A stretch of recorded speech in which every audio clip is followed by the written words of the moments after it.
اعوذ باللہ من الشیطان الرجیم بسم اللہ الرحمن الرحیم۔ ناظرین اکرام، کیا آپ یہ سوچ سکتے ہیں کہ ایک عورت کے پردہ کرنے اور پردہ نہ کرنے سے اس کی اولاد کی تربیت پر کتنا اثر ہو سکتا ہے؟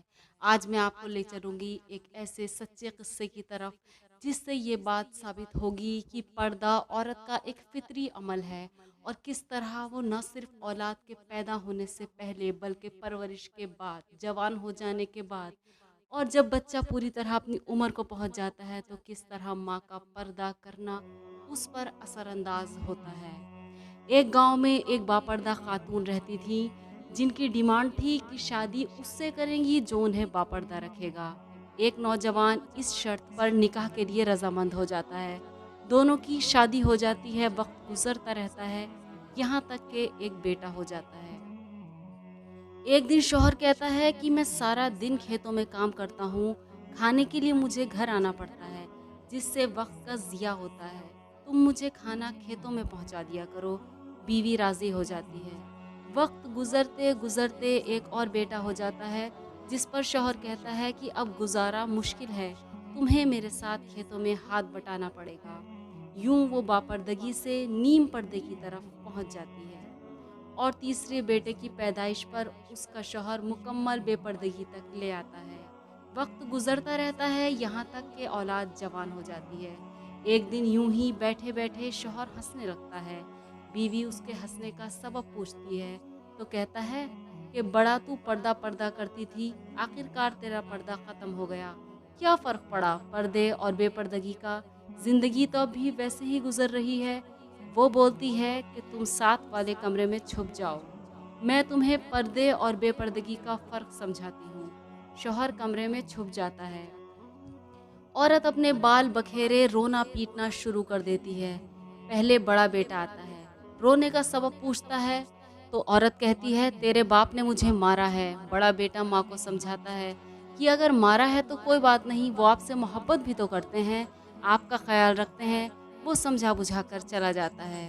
عورت پھر سے رونے کی ایکٹنگ کرتی ہے اور منجلے بیٹے کو بلا کر بتاتی ہے کہ تیرے باپ نے مجھے مارا۔ منجلے بیٹے کو بہت غصہ آتا ہے، وہ باپ کو برا بھلا کہتا ہے، ماں کو سمجھا بجھا کر چپ کروا کر چلا جاتا ہے۔ آخرکار عورت یہی ڈرامہ چھوٹے بیٹے کے سامنے کرتی ہے۔ چھوٹا بیٹا تو غصے سے آگ بگولا ہو جاتا ہے اور زور زور سے گالیاں بکتے ہوئے ڈنڈا اٹھاتا ہے اور کہتا ہے کہ ابھی باپ کی خیر لیتا ہوں۔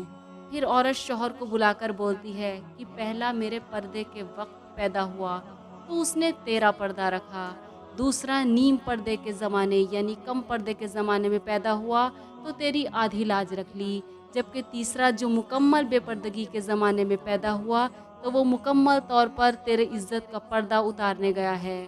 حاصل کلام یہ ہے کہ پردہ عورت کا فطری تقاضا ہے جو خالق مرد کی طرف سے قاعدہ بھی ہے، جس کی بے شمار حکمت خالق ہی جانتا ہے، اور یہ دنیاوی قاعدہ بھی ہے کہ اگر آپ کسی مشین کو چلانے کے لیے کمپنی کی ہدایات چھوڑ کر عقل سے چلانے کی کوشش کریں گے تو مشین کی بربادی یقینی ہے۔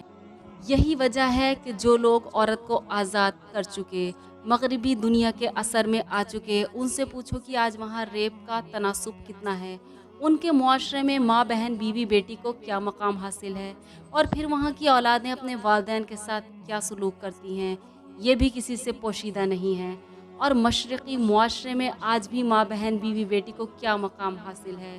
یہ ہے ناظرین اکرام پردے کا جادوئی اثر، اور ہمارے معاشرے میں عورت کس قدر محفوظ ہے یہ بتانے کی ضرورت نہیں، اور جس قدر ماں باپ اپنے بچوں کی تربیت اسلامی اصولوں کے مطابق کرتے ہیں، اسی قدر بچوں سے خدمت کا لطف اٹھاتے رہتے ہیں۔ اللہ تعالیٰ سے دعا ہے کہ اللہ تعالیٰ ہمیں اپنی اولاد کو اسلامی شریعت کے مطابق نشو و نما کرنے کی توفیق عطا کرے، جس سے ہم پورا اپنی اولاد کو پالنے کا حق ادا کر سکیں، اور جوان ہو جانے کے بعد ان سے پورا فائدہ ہم بھی اٹھا سکیں۔ جزاک اللہ خیر۔